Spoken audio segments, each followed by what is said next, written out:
Bienvenue à vous, mesdames et messieurs. Vous êtes à Presse Eco, votre émission hebdomadaire qui vous permet de suivre les analyses, les commentaires et les avis concernant les sujets qui ont marqué l'actualité au plan national et international. Aujourd'hui, nous avons choisi un ensemble de sujets. Premier sujet, ce sera au Burkina avec le débat autour du code électoral, débat qui bat son plein, avec donc, on va dire, une escalade dans le débat. C'est la CENI qui rentre en ligne de compte avec les représentants de l'opposition qui ont signé un communiqué se démarquant donc du projet de loi et évidemment dénonçant donc une volonté de passage en force du pouvoir. Nous allons donc en parler. Et puis au second sujet, ce sera le TAC, le traité d'amitié et de coopération entre le Burkina et la Côte d'Ivoire.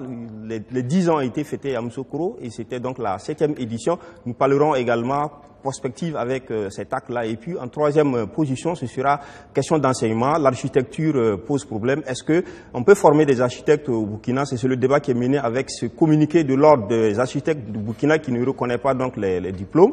Nous allons donc évoquer ce sujet-là. Et puis, au plan international, ce sera au Mali avec la présidentielle qui débute ce 29 juillet, présidentielle en tout cas sous fond de contestation du fichier électoral. Pour parler de ce sujet-là, je reçois donc autour de cette table-là ces personnes que vous connaissez, ces chroniqueurs que vous connaissez. À ma gauche, Maître Kelem de Tambela. Maître Kelem de Tambela, il est avocat, il est inscrit au barreau, il est également président du Centre de recherche internationale des stratégies. Merci, Maître, d'être sur ce plateau. Et puis Isaka Lengani. Lengani est donc journaliste éditorialiste, directeur de publication du journal L'Opinion, un hebdomadaire d'information journal. Merci, Lengani, d'être sur ce plateau. Et puis Vokuma Joacien, il est journaliste, directeur de publication de Kasseto.net, un journal d'information générale en ligne. Merci, Vokuma, d'être là. Et puis enfin, Évariste Konsebo, il est chroniqueur média, directeur de publication du Cercle d'éveil, un journal spécialisé et président du Cercle d'éveil, qui est une association de défense des droits de l'homme. Il est également premier porte-parole du Forum alternatif des citoyens, abrégé FORAC. Merci d'être sur ce plateau, à vous tous. Merci aussi aux téléspectateurs de BF1 et aux millions de fidèles de Presse Eco. Bienvenue à tous. On commence avec le sujet. Le premier sujet, donc, c'est ce débat qui est, on va dire, qui montre en escalade par rapport au code électoral. On en a déjà parlé par 2 fois sur ce plateau, mais on a enregistré des faits, on va dire des faits nouveaux avec ce communiqué des représentants, des 5 représentants de l'opposition politique au niveau de la CENI, qui fait qui forme l'entité, la 3e entité. Alors dans le communiqué, ces représentants-là ont tout simplement dénoncé un code électoral du gouvernement qui ne prend pas en compte les propositions de la CENI et en plus qui pourrait être un passage en force et donc qui se démarque et en même temps s'associe à tout mot d'ordre qui viendrait de l'opposition. Et puis on a aussi enregistré un communiqué de la CODER, du cadre de concertation du CEFOP. Et puis il y a aussi la question de l'article 135 du code électoral, dite loi Chérif. Nous allons parler de tous ces sujets-là, mais pour commencer sur la CENI. Alors est-ce qu'on peut dire qu'il y a une crise à la CENI? Oui, il y a une crise à la CENI, parce qu'avec la sortie des commissaires de l'opposition, on peut dire qu'il y a une crise. Mais avant d'entrer dans le fond, la posture de ces commissaires me pose un problème. D'accord. Parce qu'ils disent qu'ils sont commissaires de l'opposition. Or, la Commission électorale nationale indépendante doit être indépendante comme son nom le dit. La CENI n'appartient ni à l'opposition, ni à la majorité, ni à la société civile. Quand les commissaires prêtent serment, avant d'entrer en fonction, ils prêtent serment. Et quand ils prêtent serment, ça veut dire qu'ils sont indépendants des structures qui les ont envoyés. C'est pour ça qu'ils sont dans la CENI. Je rappelle que la CENI c'était un long combat pour obtenir la CENI. Ailleurs, même au Burkina ici, c'est le ministère de l'Intérieur qui organisait les élections. Mais l'opposition a protesté en disant que les conditions ne sont pas libres, le scrutin n'est pas démocratique. Donc c'était une longue bataille pour obtenir la mise en place de la CENI, la Commission nationale électorale indépendante, avec la composition qu'on sait. Donc ça veut dire que quand on est à la CENI, à la limite, on a même un devoir d'ingratitude, comme disait l'autre, vis-à-vis des structures qui vous ont envoyé. Vous agissez dans l'intérêt général. Donc quand ils sortent comme ça, ils disent commissaire de la CENI, moi ça me pose un problème. Parce que ça veut dire que la CENI n'existe plus. C'est la cohérence, c'est l'existence même de la CENI. Bokouma, est-ce qu'il n'y a pas une confusion entre peut-être le rôle du parlementaire, quand il est élu député, il est député national, ici à la CENI, c'est une composition tripartite qui repose sur le consensus des partis. Et donc le lien entre les représentants et leur entité de base semble toujours demeurer. Ah non, ils ont prêté serment d'agir en toute indépendance. En toute indépendance. Parce que si le président de la CENI, M. Newton Barry, se met à défendre les intérêts des musulmans, si le représentant de l'opposition se met à défendre les intérêts de l'opposition, c'est la mort de la CENI. Est-ce que ce n'est pas justement pourquoi ils sont là-bas? Ce n'est pas pour défendre les intérêts de leur entité? Non. Enfin, ce n'est pas le sens, ce n'est pas la signification que je donne à la CENI. Et dans le combat qui a mené à la naissance de la CENI, ce n'est pas ce que j'ai compris. J'ai compris qu'il fallait une structure qui soit indépendante de l'administration, des pouvoirs politiques, de tous les groupes de pression, pour agir dans l'intérêt général, pour que le scrutin soit libre et équitable. Ça, c'est dans la... D'accord.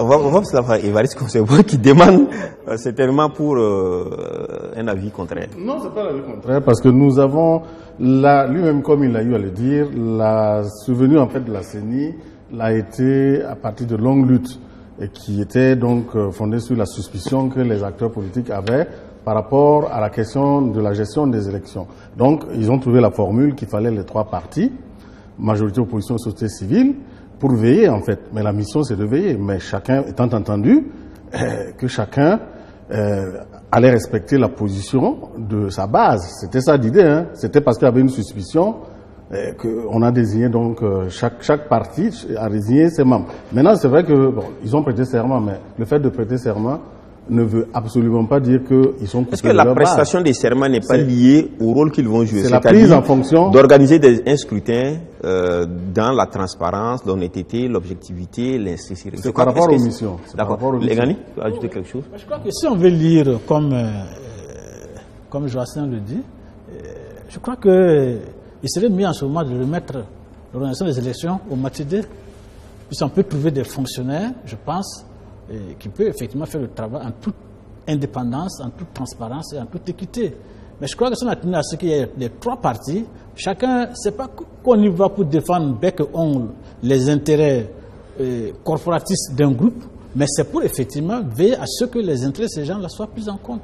Et on ne peut pas le faire si effectivement on ne tient pas compte de ce que ces gens ont dit. Bon, effectivement, et c'est pourquoi aussi on dit que pour le président de la commission, on fait en sorte que ce ne soit pas un politique, que ce soit plutôt quelqu'un de la société civile. Alors justement, est-ce que est-ce qu'il n'y a pas de crise quand, par exemple, il y a les trois entités, au lieu que ce soit peut-être la CENI même qui fasse un communiqué au nom de l'institution, que ce soit un groupe des trois entités qui fasse un communiqué? Est-ce que c'est ça? Parce que normalement, la société civile devait être la première à faire connaître les griefs. Or là, il se trouve, ça pose encore, mais tout à fait, on sait comment aussi, ça pose aussi la question de mécanismes mis en place pour choisir des acteurs crédibles représentant la société civile au sein de cette société. Parce que c'est celle qui pouvait le plus faire valoir sa voix. Mais là, à défaut de quoi, c'est les politiques qu'on a vues.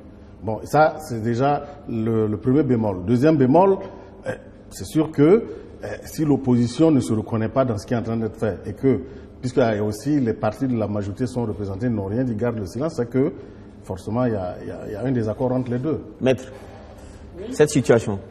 Non, il faut dire que Vokouma n'a pas tout à fait tort. Hein. Il faut d'abord connaître la mission de la CENI. C'est d'organiser des élections impartiales, libres et acceptées par tous. La mission de la CENI, ce n'est pas de faire la loi. C'est le Parlement qui fait la loi. Donc la CENI n'a pas à se prononcer sur une loi qui aurait été adoptée et qui n'est pas conforme à sa façon de voir ou pas. Ensuite, comme a eu à dire Vokouma, la CENI ne doit pas politiser son rôle. C'est pas parce que vous êtes de l'opposition que vous devez agir en fonction des vues de l'opposition à la CENI. On vous a mis là-bas pour exprimer une sensibilité. De l'opposition. Voilà. Mais pas pour exprimer, n'est-ce pas, pas pour représenter le point de vue de l'opposition.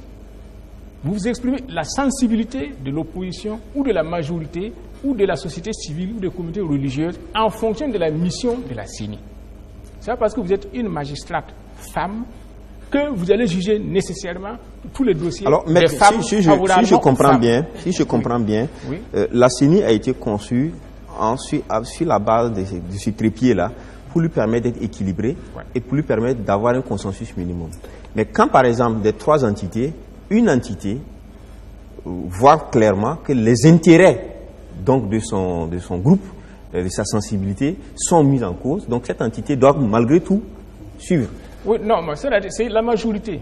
Normalement, c'est la majorité qui doit se prononcer. S'il n'y a pas de consensus, on procède par la majorité. Mais ici, tel que moi j'ai lu le communiqué, c'est une question d'amendement.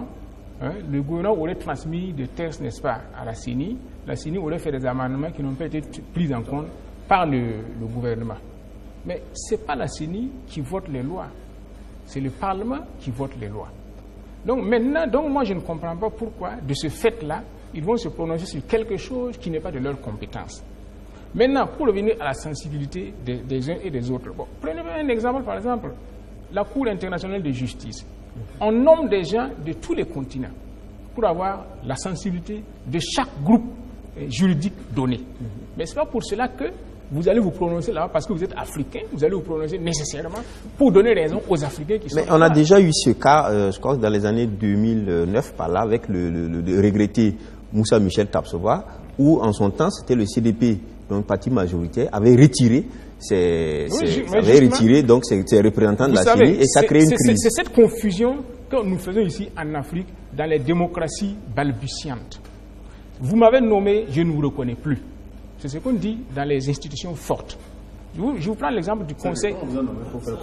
Je vous prends l'exemple du Conseil constitutionnel français. C'est des mandats. Le Conseil constitutionnel français a eu son autonomie et son indépendance actuelle en s'opposant à ceux qui avaient nommé les membres là-bas. Et ça s'est passé sous Valéry Giscard d'Estaing. C'est-à-dire, quand vous avez une mission, donc la tendance, n'est-ce pas, c'est d'être reconnaissant vis-à-vis de celui qui vous a nommé là-bas, en oubliant les objectifs de votre mission. Or, vous devez vous centrer sur votre mission si vous voulez lui donner une crédibilité permanente. Alors, parce qu'il y a aussi un élément important, la CENI aussi travaille sur la base aussi de la protection, de la promotion d'un certain nombre de principes en matière électorale, notamment l'ouverture, notamment, notamment un vote démocratique, etc.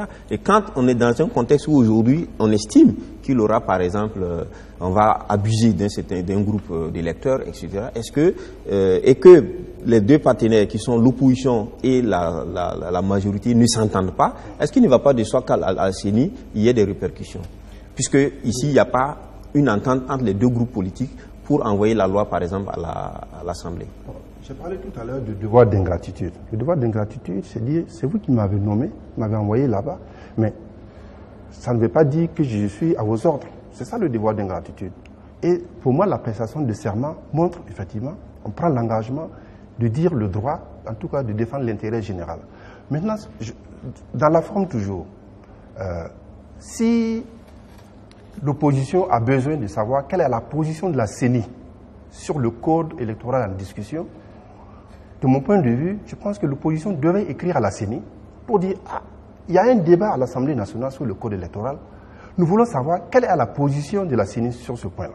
Non, en fait, la CENI avait déjà reçu l'avant-projet, a fait ses rapports, ses propositions, et le gouvernement n'en a pas tenu compte, mais n'a pas tenu compte également de l'avis de l'opposition concernant ces questions. Ça ressort d'ailleurs dans le texte des membres de la CENI.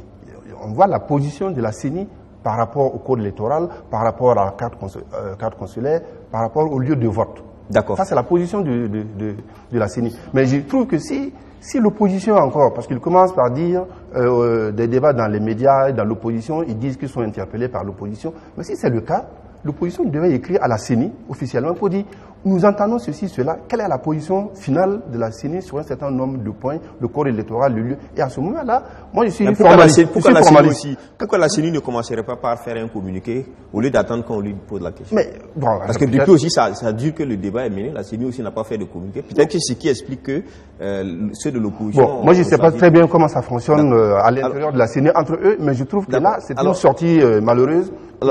Lengani, est-ce que ça se justifie que les membres de l'opposition décident de suivre aussi l'opposition, étant entendu que l'opposition, la majorité et l'opposition ne se sont pas mis d'accord sur le projet de loi? Est-ce que c'est tout à fait justifié que les membres aussi de la CENI suivent l'opposition qui les a mandatés au niveau de la CENI?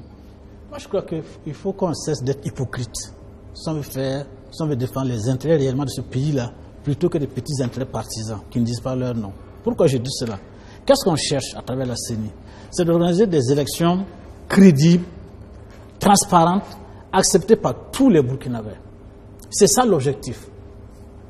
Et on doit s'inscrire honnêtement dans cette lignée-là, si on veut être honnête avec le pays burkinabé.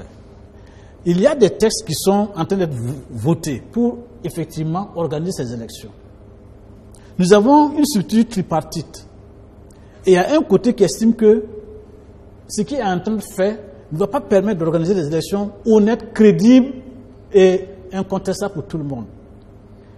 En Burkinabé, je pense que les gens-là, s'ils sont honnêtes, c'est d'interpeller le peuple et d'interpeller l'ensemble des acteurs sur la situation.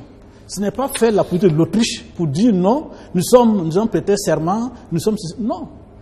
Vous avez prêté serment, c'est pour organiser des élections crédibles, propres, qui sont acceptées pour tout le monde. Dès lors qu'au niveau de la base, il y a un problème, il faut poser le problème. Moi, le problème se pose dans le sens contraire, ce n'est pas ceux qui ont écrit, c'est plutôt ceux qui ne font rien. Ceux qui sont là, qui se contentent de leur perdième et qui voient qu'on est en train d'aller droit au mur et qui ne disent rien. Ces gars-là, qu'est-ce qu'ils font? Est-ce qu'ils servent effectivement les intérêts du peuple aujourd'hui? Moi, je pense que non. C'est ceux qui sont en train de se plaindre, qui attirent l'attention des gens sur là où on va droit au mur. Si on continue comme ça, ça ne va pas aller. C'est ces gens-là qu'il faut respecter. Évariste, très rapidement, si je termine sur le sujet. Je suis étonné qu'on fasse une confusion entre la notion de mission et de mandat. À mon sens, c'est des mandats que les représentants de l'opposition au sein de la CENI ont reçus. Et quand vous recevez un mandat, vous devez rendre compte. Ça, c'est clair. Maintenant, c'est des questions éminemment électorales donc, qui interpellent donc, la CENI. Tout le monde sait dans quelles conditions, dans quel contexte historique on a mis en place la CENI. C'est pour qu'on puisse arriver à des élections non contestées, acceptées par toutes les parties. Et on a fait intervenir la société civile comme arbitre. Maintenant, toutes les questions là qui sont actuellement évoquées, que ce soit l'utilisation des pièces pour les votations, l'enrôlement, les dispositions qui excluent encore une partie des Burkinabés, ou même l'ouverture des bureaux, c'est des questions éminemment électorales. D'accord. Alors, mais si on va avancer un peu, et si c'est une hypothèse, et c'est presque probable, parce qu'on a quand même eu des informations comme quoi, pour les 5 représentants de l'opposition à la CENI, au cas où la loi était votée, ils claqueraient la porte, ils suspendraient en tout cas leur participation à la CENI. Si d'aventure cette situation se créait. Moi, je pense que c'est ce qu'ils auraient dû attendre. Parce que la loi n'est pas encore votée. Hein? La CENI est amenée à appliquer la loi. La CENI ne fait pas la loi. Donc, la loi n'est pas votée, ce qui veut dire que ce n'est pas encore une réalité. Donc, pourquoi eux, ils se précipitent, n'est-ce pas, pour sortir? Ils ne sont pas encore sortis. Ils ont seulement écrit pour dire simplement que le gouvernement leur a adressé un document qu'ils ont eux aussi adressé par leur proposition. Le gouvernement a fait autre chose, et donc ils ont témoigné de ce qu'ils ont vu et ce qu'ils savent. Oui, là, d'accord. Voilà, c'est justement ce qu'ils ont vu. Là, je suis d'accord. Parce que effectivement, dans la presse, on tend à dire que c'est la CENI qui est à la base d'un certain nombre de choses. Donc, ils ont voulu clarifier cela.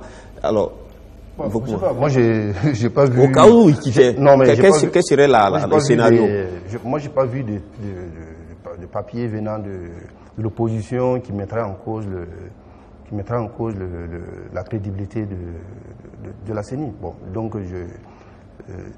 la question ici, c'est de dire, quel est le scénario au cas où, parce que on a déjà entendu cela aussi, au cas où, parce qu'on a déjà vu l'expérience aussi à une équipe passée, si les 5 membres quittaient la CENI, dans quelle situation? Bon, je pense qu'ils sont libres de démissionner. Il y a pas, Maintenant, s'ils démissionnent, alors que le code électoral est en débat, est en discussion, bon, je ne sais pas, comme disent les jeunes, je ne sais pas quel est le projet, mais ce que je veux dire, c'est que c'est la crédibilité même, c'est l'existence même de la CENI qui est en jeu actuellement. D'accord. Alors, on va évoluer. Je voudrais juste tout simplement faire observer à Maître de Tambela que dans ce pays, on a brûlé l'Assemblée nationale, on a exclu des gens d'élection pour une loi qui n'a pas été votée. Il y a un processus qui est en cours. Donc ce n'est pas nouveau dans ce Burkina Faso. Alors, mais Lengani, justement, je voudrais qu'on reste sur ça pour évoquer la question de l'article 135 du code électoral ancien, donc qui est en train d'être modifié.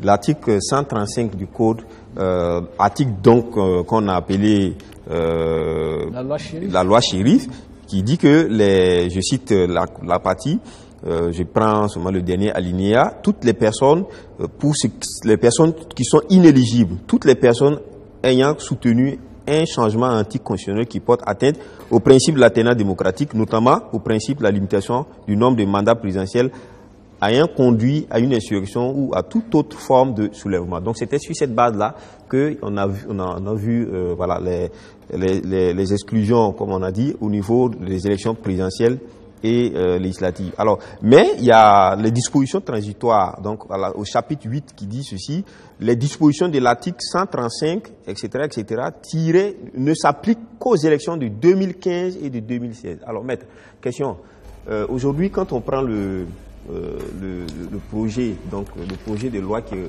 au niveau de l'Assemblée, on ne comprend pas, mais cet article-là, quand bien même il serait donc limité dans le temps, donc en 2015-2016, il ne fait pas partie des articles qui sont en modification. Alors, la question, qu'est-ce qui adviendrait sur le plan juridique par la suite si ils ne sont pas, par exemple, l'article n'est pas, encore moins les dispositions de transition ne sont pas abrogées? Non, ça veut dire, quand on modifie un code, ça veut dire qu'il y a des dispositions qu'on fait sauter, et il y a des dispositions qu'on amende, et des dispositions qu'on ajoute. Donc, c'est le code maintenant modifié qui aura valeur de loi. Donc maintenant, si cette disposition est maintenue dans le code modifié, ça veut dire que le législateur s'est approprié la disposition et a voulu en faire maintenant une réglementation générale dans le code électoral. Donc ça suppose que ça va devenir une disposition normale comme toute autre, qui est permanente. Voilà, jusqu'à la prochaine révision du code électoral. Et tant qu'il n'y a pas de révision, on continue. Mais il faut dire que s'il y a un texte, n'est-ce pas, de loi qui se révise fréquemment, c'est le code électoral.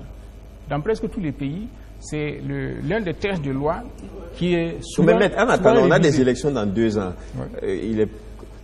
Selon les normes de la CEDEAO, à 6 mois, on ne peut pas modifier. Ouais, ça veut dire que la modification va s'appliquer aux prochaines élections. D'accord. Tel que c'est fait. Mais cela dit, juste après ces élections, ça pourrait être modifié encore. Lengani. Bon, moi, je suis étonné que, sur cette question, rien ne soit dit. Ce soit le blackout total. C'est-à-dire, ça m'étonne pourquoi? Parce qu'il y a des gens qui disent qu'ils ont été exclus du fait de cette loi. Et qui ne font rien. On est assis tranquillement et on va pinailler sur d'autres aspects qui sont sur le vote des Burkinabés de l'étranger. Mais ça aussi c'est important. Oui, c'est important. Parce que le vote des Burkinabés, mais si déjà à l'intérieur il y a un ostracisme, il y a un apartheid électoral, il y a des gens qu'on met de côté pour leurs opinions politiques, mais ça veut dire qu'on peut accepter que donc on laisse des gens dehors parce qu'ils sont dehors, parce qu'ils ne sont pas au pays. Et je dis que c'est vraiment... Je ne comprends pas la classe politique. Et même sur cette question de l'exclusion de la grande majorité des Burkinabés de l'étranger, si vous constatez, ce ne sont pas les politiques qui ont commencé le combat. Ce sont des personnalités de la société civile. C'est la société civile. Qu'est-ce que ça dit? Notre classe politique, qu'est-ce qu'elle fait? On comprend donc dès lors que dans les sondages, on dit que les Burkinabés ne croient plus à leurs hommes politiques. D'accord. Et c'est là que je suis d'accord pour le fait que il faut vraiment développer des initiatives nouvelles afin que la démocratie puisse reprendre. Alors, Évariste, est-ce qu'on peut comprendre l'attitude donc du gouvernement là, qui, sachant bien que la disposition 135 ne doit pas s'appliquer au-delà de 2015-2016, ne met pas ça parmi les dispositions à modifier? Est-ce que Quand voulez-vous que le gouvernement fasse modifier quelque chose qu'il ne veut pas? Visiblement, le gouvernement veut maintenir le dispositif et continuer donc à reconduire l'exclusion pour éventuellement exclure d'éventuels adversaires qui seraient de taille. Ça, c'est clair. Maintenant, c'est sans compter avec l'intelligence de la classe politique, la société civile et autres. Et je pense qu'il n'est pas tard que de commencer déjà. Parce que c'est vrai que sur cette notion même de personnes ayant soutenu pose problème, parce qu'avec la même lunette, vous pouvez voir plusieurs déclinaisons. Hein. Mais bon, enfin, qu'à cela ne tienne, on était dans une ambiance surchauffée et on a mis l'intérêt général du pays en avant et on a fermé les yeux sur beaucoup de choses et c'est pas sûr que cette fois-ci, il pourrait en être de même. D'accord. Dernière question, Foukouma. Est-ce que ça ne fera pas quand même, ça ne créera pas plus de tension au niveau politique qu'on ait par exemple cette disposition autour de laquelle il y a une danse des sorcières. Bon, il y a aussi la question des cartes consulaires où on parle de 985 000 Burkinabés de l'extérieur qui disposent de cette carte, dont 980 000 ont des cartes biométriques. Donc c'est aussi un contingent important d'électeurs. Est-ce que tout ça, ça ne contribue pas réellement à créer une sorte de tension dans la classe politique? Bon, sur la loi dite Chérif, tout le monde, personnellement, j'avais compris que c'est compte tenu du contexte que cette loi avait été votée. On n'est plus dans le même contexte. Et je pense que ce serait sage pour les députés qui débattent actuellement à l'Assemblée nationale d'abroger cette disposition pour qu'aux prochaines élections, tout le monde puisse pouvoir poser sa candidature et participer aux élections. Ça va contribuer également à la réconciliation dont tout le monde parle et à l'unité nationale. Ça, c'est mon point de vue, parce qu'on n'est plus dans le même contexte et je ne vois pas, l'intérêt, la pertinence de maintenir encore cette disposition-là dans le code électoral. Maintenant, sur la carte consulaire, bon, je crois qu'il y a beaucoup de polémiques autour de cette carte consulaire-là, tout simplement parce que, bon, peut-être que le gouvernement ne communique pas non plus, et M. Simeon Saouadoro devrait quand même sortir, expliquer pourquoi, par exemple, la carte consulaire n'est pas maintenue. On en a parlé la semaine dernière. Mais jusque-là, le gouvernement n'a rien dit. Oui. Le gouvernement n'a rien dit, oui, voilà. Donc... Dans la sortie des commissaires, ils disent que la proposition de la CENI, c'est de maintenir la carte consulaire comme document de votation. La carte consulaire, le passeport et la CENI. Mais en fait, en réalité, c'est l'établissement de la carte consulaire par l'ONU. Pas par une société privée étrangère. Je vous donne un exemple. Dans le dispositif actuel, il n'y a que les Ivoiriens qui disposent de cartes consulaires biométriques. Ailleurs, ça n'existe pas. Il y a 2 500 000 Burkinabés de la diaspora qui sont attendus sur le fichier électoral. À l'heure actuelle, il n'y a que 900 000 à peu près en Côte d'Ivoire. Mais la question n'est pas là. La question ici, c'est que le gouvernement ne tient même pas compte de la proposition de la CENI qui était qu'il faut garder la carte consulaire biométrique. Pour le gouvernement, pas question de carte consulaire. C'est ça le débat aujourd'hui. Ce n'est pas quel type de carte consulaire qu'il faut, mais c'est que la carte consulaire n'est pas du tout dans le pouvoir du gouvernement. C'est ça la question. Moi, je pense que la carte consulaire biométrique, on va passer au second sujet. Biométrique, oui. Une précision juridique. Oui. À propos de la loi Chérif. D'accord. Si elle était maintenue dans le code électoral, elle ne pourrait pas s'appliquer aux prochaines élections. D'accord. Voilà, c'est simple, parce que c'était prévu, c'est dans le temps. D'accord. Dans le temps, et le temps est passé. Maintenant, pourquoi on le garde dans le code électoral? C'est en guise de prévision. C'est-à-dire quand on fait une loi, on dispose pour l'avenir. Oui. Bon, il ne faut pas attendre qu'une situation se produise avant de réglementer. Donc, c'est une réglementation préventive. Maître, l'Engani est en train de rire. Est-ce que si c'était maintenu, ce serait le sens. Plutôt le supprimer. Puisque la disposition transitoire disait qu'elle ne valait que pour les élections. Ce sont des lois, ce sont des dispositions, des règles du jeu électoral, des règles du jeu électoral quand même. Alors merci, j'ai compris. Oh, oui. Cette disposition transitoire, on a estimé bon de l'inclure carrément dans le code électoral pour l'avenir. C'est ce que ça veut dire. Merci, maître. Merci à vous. Merci à vous. On va passer au second sujet, c'est concernant donc la 7e édition du traité d'amitié de coopération Burkina-Côte d'Ivoire, traité TAC, donc dit-on, qui s'est tenu à Yamoussoukro du 23 au 27 juillet. En terre ivoirienne, donc, il y a eu la célébration des 10 ans, on va dire, du 10e anniversaire donc des TAC. 10 ans après, les TAC sont dit sur de bons rails. Alors, moi, je vais vous demander simplement votre appréciation. Ça fait 10 ans, chacun peut faire son bilan. En tant qu'analyste, 10 ans après, qu'est-ce qu'on retient de ce TAC-là, Évariste? Personnellement, si vous me demandez de faire le bilan, je sais qu'il y a eu plus de 80 accords qui ont été signés, mais quand vous voulez savoir sur les 80 accords, les taux d'exécution, les aboutissements, là vous serez embêté parce que vous trouverez aucune réponse, parce qu'apparemment c'est des accords qui sont toujours en cours. Et j'ai cru comprendre que dans ces 80, on a ciblé un certain nombre que l'on essaie de faire avancer. Bon, tant bien que mal, Mais pour moi, de mon point de vue, le simple fait que chaque année, les autorités des deux pays se retrouvent, prennent langue pour discuter, échanger, ne serait-ce que sur ce plan déjà, on peut dire que c'est assez bien parce que ça participe donc à renouer les liens, à renforcer donc les relations d'amitié. Et ce n'est pas rien, ce n'est pas rien. Peut-être que, mais sur le terrain, pour atteindre les choses concrètes, il faudra encore attendre encore beaucoup de temps. Maître? Oui. C'est sur cette question. Oui, j'ai déjà eu à me qui prononcer. Est beaucoup à cheval sur le fédéralisme. Oui, j'ai déjà eu à me prononcer là-dessus. Oui. Et donc, ce que je vais dire, c'est quoi? Parce que si vous prenez l'OUA, qui est devenue l'Union africaine, on tourne toujours en rond. Quand vous voulez avancer, il faut être concret.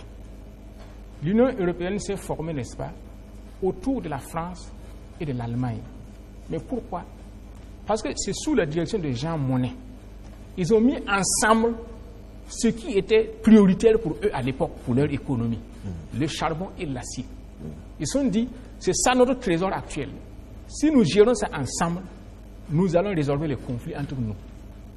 Donc, ils ont mis ça ensemble. Et voilà comment ça a progressé. À partir de là, ils ne pouvaient plus se séparer. Puisque leur richesse fondamentale était gérée maintenant en commun. Donc, c'est pour ça que moi, j'ai déjà eu à proposer, dans le cadre de la Fédération du Sahel, que le Mali, le Niger et le Burkina mettent ensemble la gestion de leur coton et de leur bétail. Ce serait un début. Maintenant, le TAC, là, on est au 10e anniversaire. Bon, il faut rendre hommage à Laurent Gbagbo, qui en a été l'initiateur. Non, c'est Laurent Gbagbo qui l'a proposé. Et Blaise a suivi. Ça vient de Laurent Gbagbo. C'est tout à son honneur aussi d'avoir suivi. Il aurait pu dire non. Oui, il aurait pu ne pas accepter. Mais bon, il ne voyait pas, ça l'arrangeait aussi. Bon, pour d'autres raisons que je ne peux pas expliquer ici.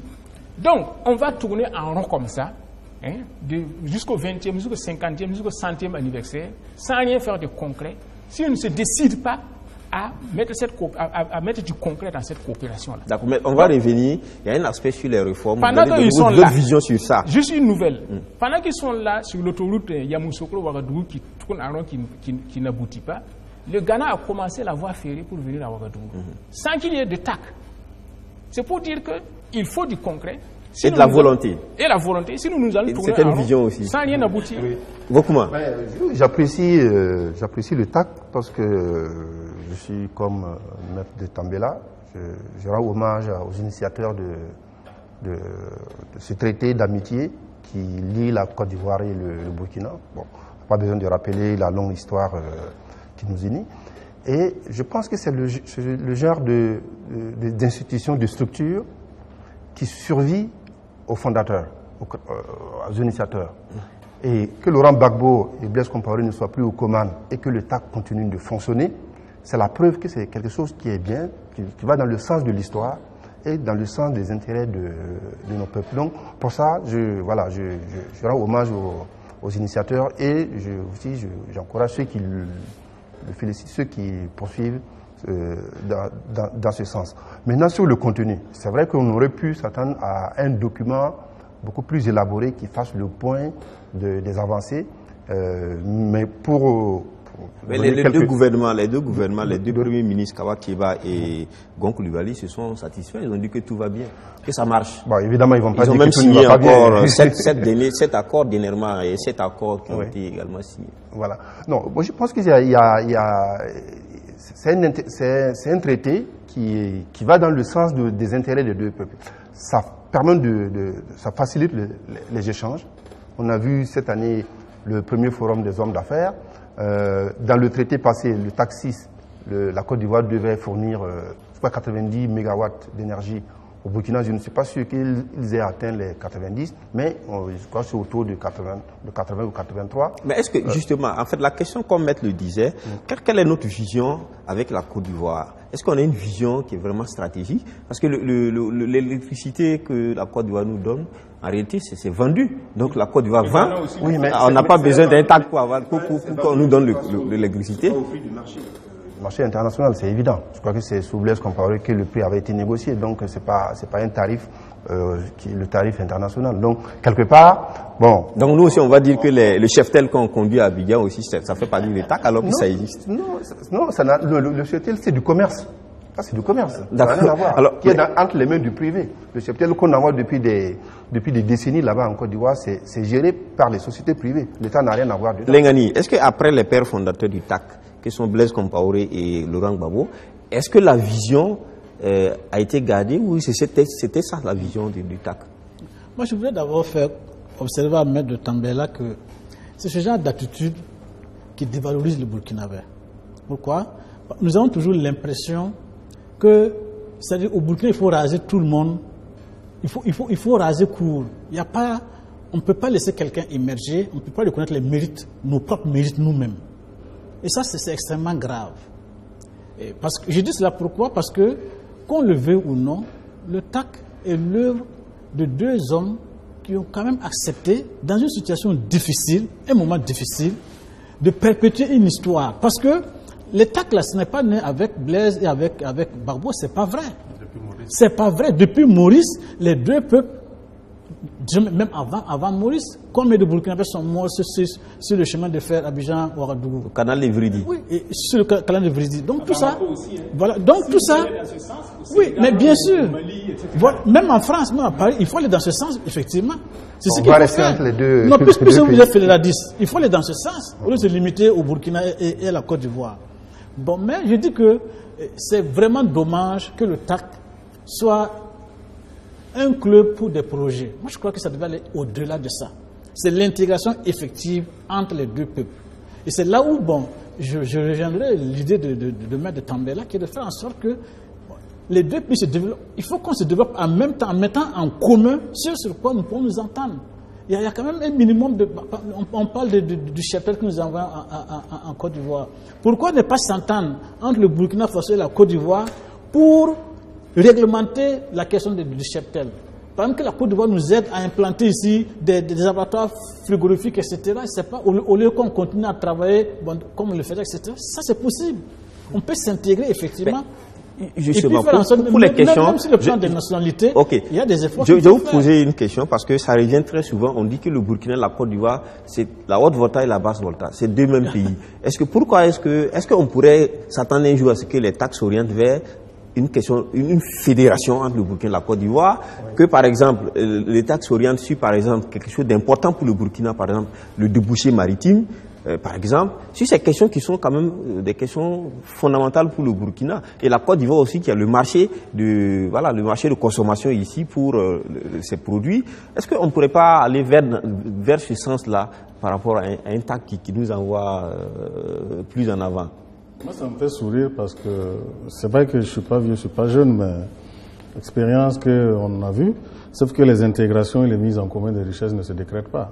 Maître lui-même, qui est un féru d'histoire, il sait très bien dans quel contexte a émergé l'Union européenne. C'est sur le corps de cadavres de guerre. Et c'est quelque chose, il faut un déclencheur. Je ne souhaite pas, hein, faudra pas attendre, il faut anticiper. Mais dans notre cas, c'est quoi? Vous avez des États qui sont morcelés, chacun est de son côté, chacun travaille que pour ses intérêts. Il faut toujours être qu'il faut aussi avoir des grands visionnaires. Et c'est ça toute la question. Donc, c'est beau ce qu'on dit là, mais sauf que ça ne se décrète pas. Ça doit être une œuvre certainement humaine, mais il faut des grands hommes, il faut des grands visionnaires. Et jusqu'à preuve du contraire, c'est difficile d'en trouver un. Bokouma. Et mettre terminer, en termes de fédéralisme, qu'est-ce qu'on peut bien Les États courent après les peuples. L'intégration est déjà réelle entre les deux peuples. L'intégration est réelle. Les mariages croisés, c'est par milliers. Le commerce, ça se fait depuis des décennies. Ils ont même donné des chiffres cette année. 255 milliards d'échanges commerciaux en 2016, 320 milliards en 2017. En une année. Rien que en une année, avec les accords qui ont été signés par le TAC, vous voyez l'accélération. Donc, si vous regardez le Burkina, c'est le 4e marché de la Côte d'Ivoire. Vous allez dans nos boutiques, les produits ivoiriens sont bien représentés en grande quantité au marché. Donc l'intégration des peuples, l'intégration des hommes d'affaires, des commerçants est réelle. C'est les États qui ont pris du temps pour prendre le train en marche. Donc c'est juste maintenant que il faut tracer des perspectives pour l'avenir. Est-ce que ce n'est pas une question tout simplement que chacun est agrippé à sa souveraineté? Non, justement, que de s'ouvrir plus pour avoir une vision qui soit plus... Parce que lors de ce sommet, il était question de matérialiser les frontières entre les deux pays. Quand j'ai entendu ça, je me suis dit, mais attendez, moi je pensais qu'on allait même plus parler on allait plutôt dématérialiser. Mais oui, on n'allait plus parler de ces choses-là parce que c'est absurde. Et d'ailleurs, dans le cadre, puisqu'on est même dans le cadre de l'UEMOA, même plus large dans le cadre de la CEDEAO, où avec la simple carte d'identité, on peut traverser, aller dans un pays. Merci beaucoup. Alors, Maître, très rapidement. Il faut dire que même le fédéralisme n'empêche pas la délimitation des frontières. Quand vous faites les États-Unis, quand vous faites le Canada, ce sont des États fédéraux. Mais les frontières entre les États sont bien délimitées. Parce que pour pouvoir d'abord se mettre ensemble, il faut que chacun ait déjà sa personnalité. Oui. C'est ça la première chose. Maintenant, par rapport au TAC, il faut dire que le commerce n'entraîne pas le fédéralisme. Par exemple, les États-Unis et le Canada, ce sont des pays qui commercent le plus possible au monde. Le Canada fournit près de 80% de l'électricité aux États-Unis. Et les États-Unis fournissent, n'est-ce pas, une grande partie de l'industrie des produits manufacturés au Canada. Mais politiquement, ils sont divisés. Donc le flux commercial entre deux pays n'implique pas nécessairement une fédération. C'est les affaires. D'accord. Mais si on devait imaginer, projeter une fédération du Burkina, de la Côte d'Ivoire, quel serait l'élément fédérateur? L'élément fédérateur, ça peut être l'agriculture et l'élevage. Voilà. Tout comme Lengani avait suscité l'idée, il faut trouver, n'est-ce pas, parmi ces deux pays-là, un élément économique. Parce que c'est l'économie qui fait la fédération. Ce n'est pas une volonté comme ça en l'air, etc. Il faut que les gens aient quelque chose en commun.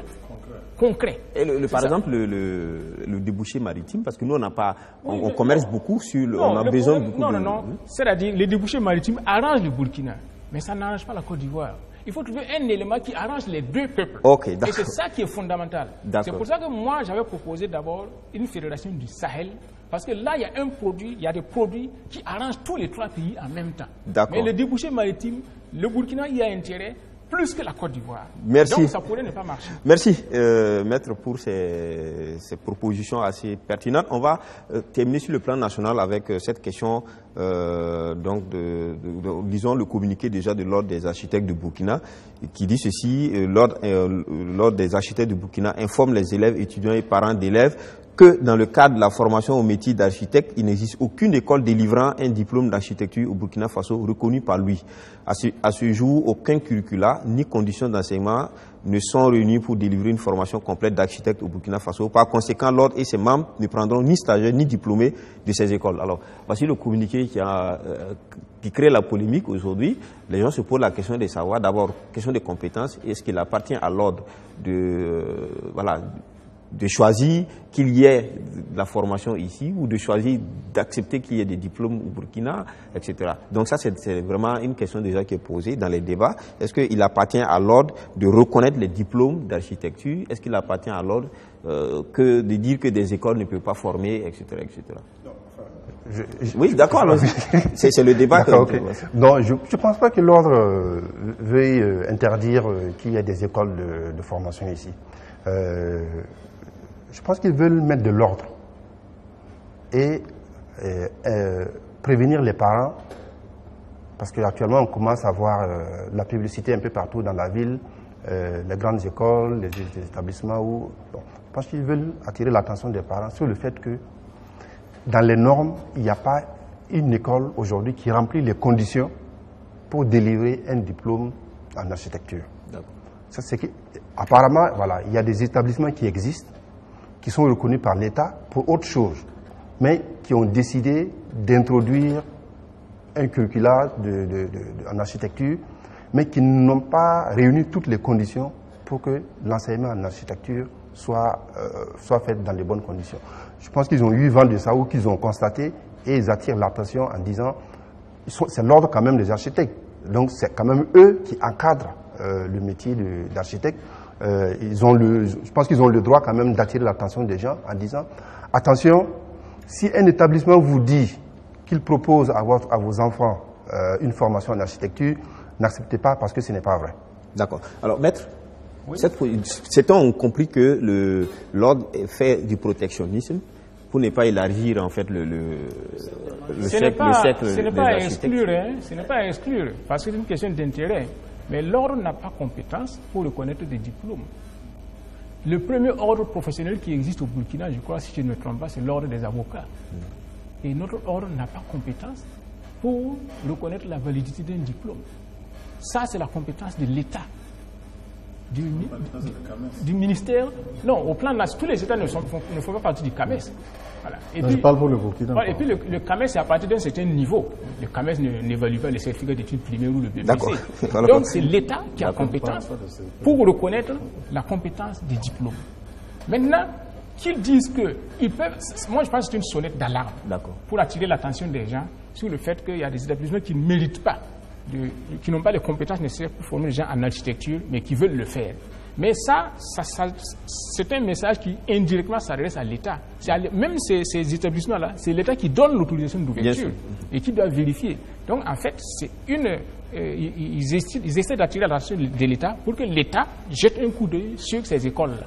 Sinon, un ordre n'a pas compétence pour apprécier les diplômes. D'accord, Évariste. Alors, justement, la question aussi qui se dit, c'est que les gens se disent, bon, si on dit que les écoles qui sont là n'ont pas tout le bagage nécessaire, tous les moyens nécessaires pour donner la formation qu'il faut, pendant ce temps, est-ce que tout le monde a les moyens pour avoir la bourse, tout le monde a les moyens pour aller au Maroc ou ailleurs pour faire la formation? Est-ce qu'il ne fallait pas que l'ordre se mette déjà à trouver des moyens pour que la formation se fasse au plan national, comme dans certains pays où les ordres ont réussi à créer leurs propres écoles?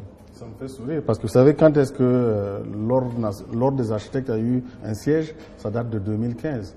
Et pourtant, quand le Burkina compte les premiers architectes en Afrique, je vais citer par exemple M. Pierre Wango, je pense qu'il doit figurer parmi les premiers architectes en Afrique. Mais ce n'est qu'en 2015 que cet ordre-là a eu son siège. Donc c'est vrai que on peut reprocher beaucoup de choses, et notamment dans certains pays comme la Côte d'Ivoire, je pense qu'ils viennent d'ouvrir l'ordre, parce que l'ordre là-bas est assez puissante. Et pour pouvoir, ils ont eu leur école d'architecture, et là, ils peuvent, mais c'est payant, c'est déprivatisé. Bon, maintenant, c'est vrai que le rôle de l'État, quand même, c'est de définir les conditions d'exercice des architectes. Même chez les avocats, je serais étonné que quelqu'un puisse être inscrit au barreau en fait, des avocats au Burkina, sans que l'ordre des avocats ait donné un agrément. Bon, ça veut dire que ces élèves qu'on forme, la finalité c'est quoi? C'est pour qu'ils soient architectes, non? À ce niveau, c'est à ce niveau que l'ordre intervient. Puisqu'ils ne peuvent pas être architectes tant que l'ordre ne les a pas reconnus. Donc, le rôle de l'ordre, en fait... Ils peuvent construire. Moi, je veux construire ma maison, j'appelle un architecte. Oui, mais c'est parce que la réglementation n'est pas... On a formé des garagistes. Voilà. Non, c'est parce que la réglementation n'est pas... Il y a un laisser-faire, un laisser-aller. Sinon, tout ça, c'est cadré par l'État. Mais l'autorité tolère. Parce qu'on l'a bien dit, ces écoles-là, ces écoles sont reconnues par l'État, non? Si. D'accord. Alors, Lengani, pour terminer sur le sujet. Moi, je crois que c'est une très mauvaise solution à un vrai problème. Pourquoi? Sinon, pendant qu'ils y sont, les messieurs de l'ordre, qu'ils nous fassent la liste des établissements dans le monde où on peut aller former, ou qu'ils reconnaissent comme étant valables. S'ils ne font pas ça... En Côte d'Ivoire, à côté, à Lomé, au Maroc, etc. Il y a des écoles. Donc tant qu'ils ne font pas de liste d'écoles pour dire voilà les écoles que moi j'agrée, ils ne peuvent pas nous dire que de manière globale comme ça, qu'au Burkina Faso, on ne peut pas former des architectes. Et comme les uns et les autres l'ont dit, je crois que l'ordre sort ici de son rôle. Moi, je l'ai compris que l'ordre fasse une campagne pour expliquer que, bon voilà, actuellement, il se crée un peu partout au Burkina Faso des écoles où, en tout cas, on soit des filières, soit disant que ce qu'il faut former des architectes. Nous, on dit que non, ce n'est pas bon, etc. Ou attirer l'attention du ministère et de l'État sur ces questions-là. Mais pas d'emblée dire que nous, on ne prend pas quelqu'un tant que ce n'est pas comme ça. D'accord. Je pense que ça, c'est pas... Mais est-ce que ce ne serait pas bon aussi, peut-être que l'ordre n'a pas les moyens, ils viennent d'avoir un siège en 2015 seulement à côté. En Côte d'Ivoire, c'est l'ordre qui a construit son école. Peut-être que l'ordre au Burkina n'a pas les moyens, mais est-ce que l'ordre ne se mettrait pas peut-être dans une posture ou en contact avec ceux qui ont les moyens, les écoles, de mettre un contenu qui soit quand même possible, que les gens puissent se former aussi au Burkina directement, le fils du paysan aussi puisse devenir architecte. Oui, mais pour Maître, moi je ne dis pas que l'ordre a le droit d'apprécier l'enseignement, les diplômes ou pas. C'est pas ce que j'ai dit du tout. Mais je suis d'accord avec vous. Je pense que l'ordre peut être l'élément autour duquel on peut créer les conditions pour que les établissements réunissent les conditions au Burkina ici pour dispenser un enseignement en architecture. Et bon, s'ils ont publié ce communiqué, c'est pour mettre en garde en disant, pour l'instant, nous avons fait des études en architecture, nous savons ce qu'il faut réunir pour ouvrir une école d'architecture. On est loin du compte au Burkina, donc ne vous faites pas avoir. Merci. Non, mais on va arrêter parce qu'on est terminé. Juste un point. Oui. L'ordre peut ouvrir une école, mais ce n'est pas un gage de démocratie. L'ordre des avocats a ouvert une école des avocats, mais c'est pour perpétuer la même classe. D'accord. Parce que le coût est tellement élevé que l'enfant du paysan ne peut supporter les frais. Merci. Merci à vous. C'est très possible que ça aussi, ce soit un ou deux architectes qui veulent faire on ne sait jamais. Merci à vous pour ces différents points de vue. On va terminer l'émission avec notre sujet international, plutôt africain, avec le Mali. La présidentielle se déroule le 29 juillet, donc c'est demain. Nous sommes samedi, on arrive samedi. Donc l'élection a lieu donc dimanche 29.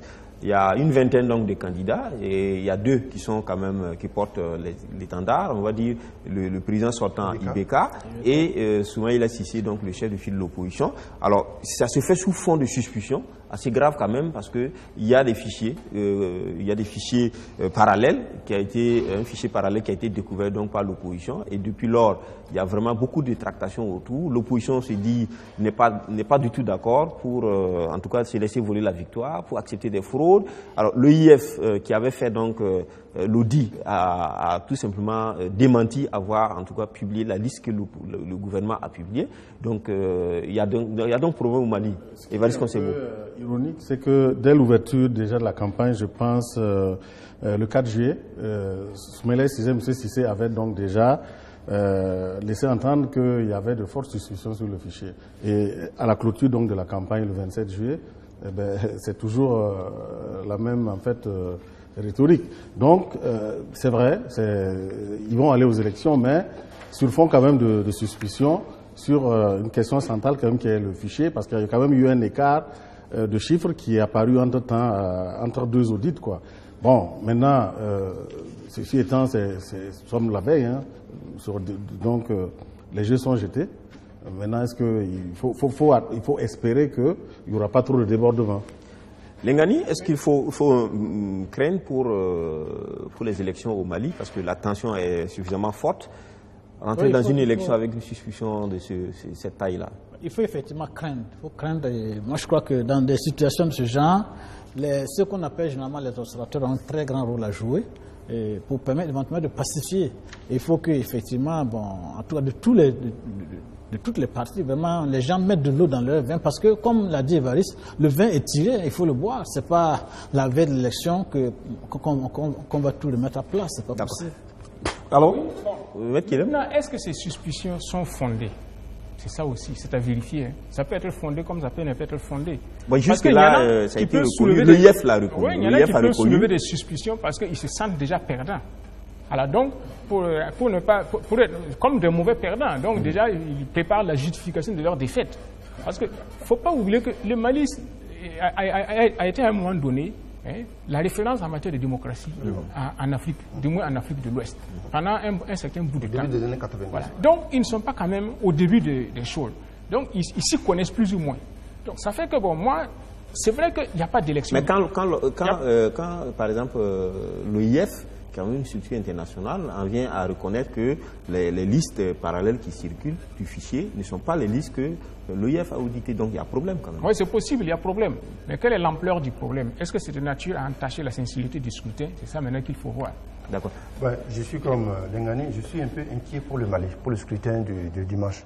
Parce que quand on écoute les commentaires, les analyses, les prévisions des uns et des autres, les déclarations, on est dans une situation tendue où l'opposition est sûre qu'elle va gagner cette fois-ci et elle, comme disait le maître, elle prend les devants pour dire attention, s'il y a un tripatouillage pour confisquer la victoire de l'opposition, on ne se laissera pas faire. Du côté du pouvoir aussi, ils disent justifient d'avance leur défaite et font de l'agitation.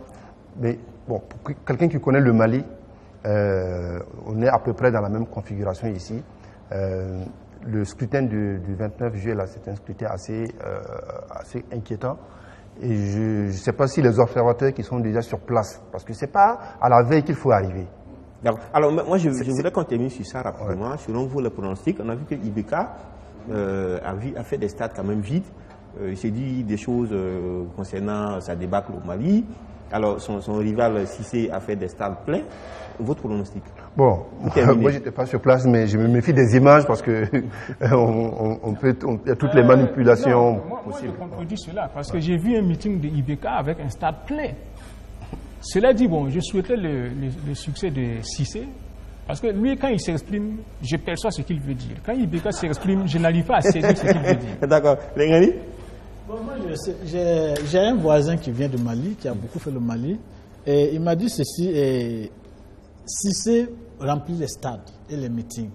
Mais je crains pour lui parce qu'il y a beaucoup de badauds, beaucoup de jeunes. Est-ce que les jeunes sont vraiment inscrits pour aller aussi les listes pour aller voter, etc. D'accord. Mais je crois qu'il peut y avoir l'alternance cette fois-ci au Mali. D'accord. On souhaiterait l'alternance. Évariste, pour terminer. On souhaiterait l'alternance, mais quand on regarde un peu, on observe un peu, on sent quand même le poids, quand même l'influence des leaders religieux. Or, c'est vrai que le contexte. Ils sont cotisés des deux côtés. Ouais, mais on se partagent les deux candidats. Donc, et comme on l'a dit, peut-être que les foules ne sont pas forcément des électeurs. Donc, il faut se méfier, il faut se méfier. Alors, merci. On va terminer donc sur ces propos d'Évariste Konsebo. Merci à vous donc de nous suivre. On était donc autour de ce plateau-là avec Isaka Lengani. Isaka Lengani est le directeur, le journaliste, éditorialiste, directeur de publication de l'Opinion, qui est un journal d'information générale. Merci Lengani d'être venu sur ce plateau.